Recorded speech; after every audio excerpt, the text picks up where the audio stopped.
cuestiones socioculturales y hace un listado de varias cuestiones a poner en consideración. Por ejemplo, plantea que estas cuestiones socioculturales se abordan de la misma manera que las cuestiones biológicas, es decir, que no tienen un manejo particular, porque son de otra naturaleza, porque uno no puede estadísticamente, tecnológicamente, analizar de la misma manera algo cuantitativo que algo cualitativo. Habla también de que tienen el mismo peso a la hora de hacer un análisis, que no se le da una consideración puntual a lo sociocultural. Incluso muchos autores lo que hacen es armar como un mapeo en donde ubican los distintos factores de riesgo, entre ellos los biológicos y los socioculturales, y le ponen más importancia a aquellos que están más cercanos al evento y actúan políticamente sobre aquellos factores que están más cercanos a la enfermedad y a la muerte. Y que, oh casualidad, en el tiempo siempre las cuestiones socioculturales han quedado como en un segundo plano. Es decir, que nunca se las priorizó a la hora de tomar decisiones políticas sanitarias. Y una de las críticas también que hace Urquía es que se manejan de la misma manera cuestiones individuales como poblacionales. Es decir, desde la teoría sí se habla de poblaciones, pero en la práctica todos los abordajes fueron poblacionales, considerando la población como una sumatoria de individuos. Nunca se consideraron aspectos históricos de las poblaciones. Y esa es una de las críticas más importantes que se le hace a esta teoría epidemiológica del riesgo, que sigue estando enfocada en el individuo y que piensa en las poblaciones como simples acopios de individuos y no como sociedades que tienen una impronta propia, que tienen una historia, que tienen un desarrollo en el tiempo propio y que no son simplemente sumatorias de individuos.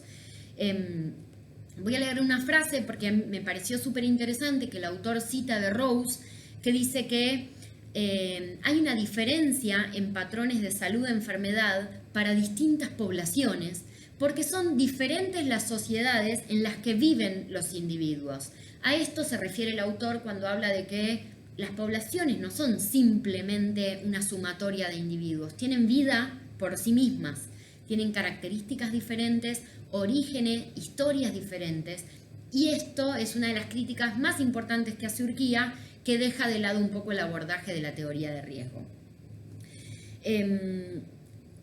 Otra de las críticas que me parecen las más importantes para que tengamos en cuenta es que Urquía lo que dice, y otros pensadores también lo respaldan, es que no hay una teoría fuerte en relación a cómo abordar cuestiones socioculturales.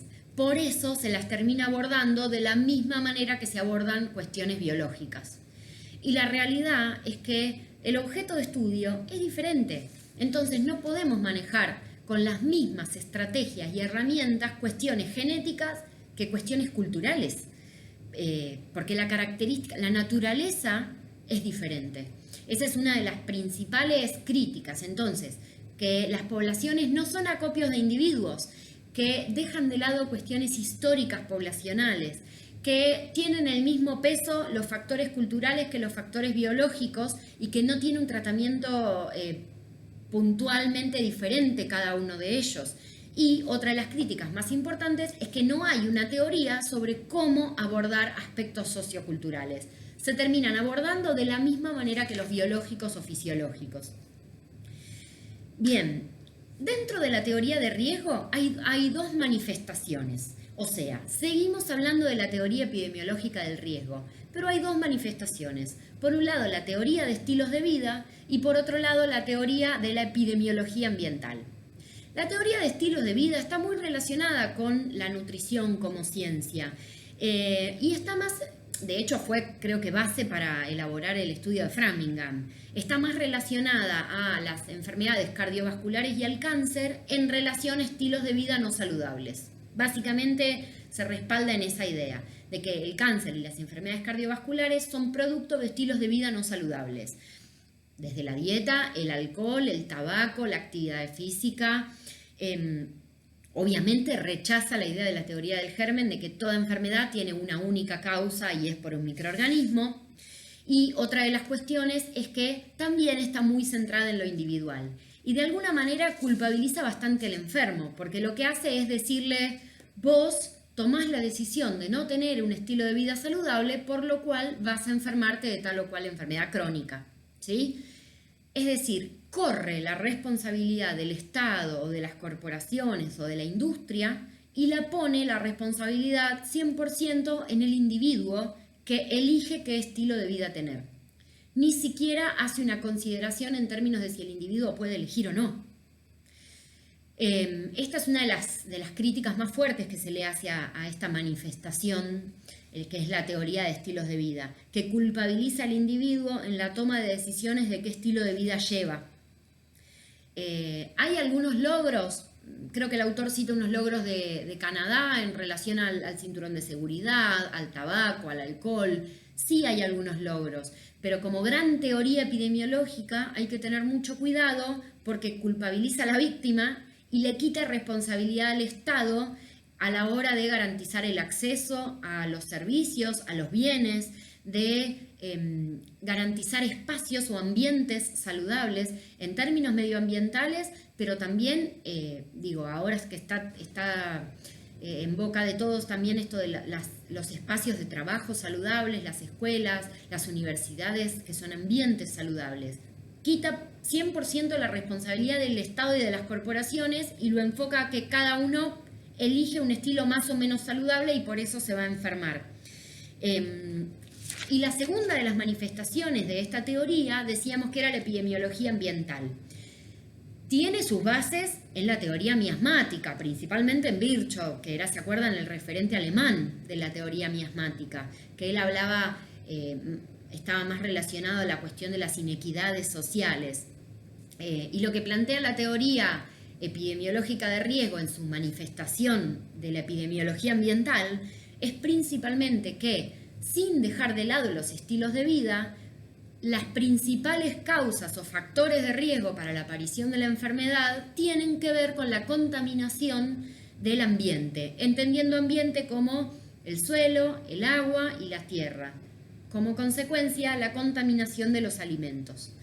Esta es una de los aportes más importantes, seguramente ustedes lo habrán visto en el MAF 1 de seguridad, soberanía alimentaria, justamente esto, creo que es la primera vez que se hace alguna mínima mención a la cuestión de la seguridad alimentaria.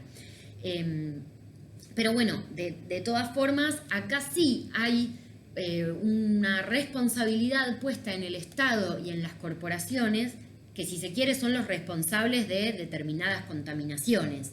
Ya no es tan individualista como era la teoría de los estilos de vida, que pone el ojo en el individuo en términos de cómo elige vivir su vida. Acá se entiende que hay una responsabilidad de los estados en garantizar la no contaminación del ambiente y por otro lado de las corporaciones en no contaminar y que de eso depende el patrón de salud o enfermedad de las poblaciones. Vamos a repasar entonces, sigo teniendo mi machete. La teoría de riesgo entonces de 1950 en adelante se diferencia de la del germen porque no está centrada en enfermedades de transmisión y porque pasamos de una única causalidad a una existencia de factores, y recuerden esto que es lo más importante, es que no hay una relación de causa-enfermedad. Acá hay una relación de exposición al riesgo aumenta la probabilidad de tener enfermedad. Esa es la diferencia más importante con la teoría del germen. El paradigma, la forma de pensar es distinta. Ya no se piensa microorganismo causa enfermedad. Ahora se piensa factores y exposición a esos factores más probabilidad de que aparezca el evento. ¿Sí? Hablábamos de en qué contexto se da la aparición de esta teoría. Luego hablamos entonces de las dos metáforas, de la teoría de caja negra y la de red de multicausalidad, y que no era tan importante conocer al 100% los mecanismos fisiológicos, sino que con conocer esa relación estadística entre exposición y aparición del evento, alcanza para acciones de prevención de la enfermedad.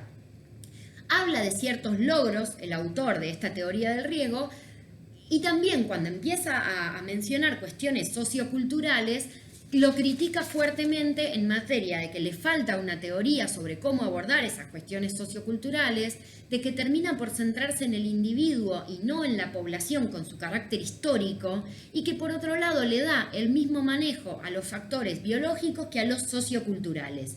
Básicamente son esas las críticas. E igual es interesante que lean porque de esas tres se pueden desprender un montón de aspectos para reflexionar. Y por otro lado, describe dos manifestaciones de esta teoría, la de los estilos de vida y la epidemiología ambiental.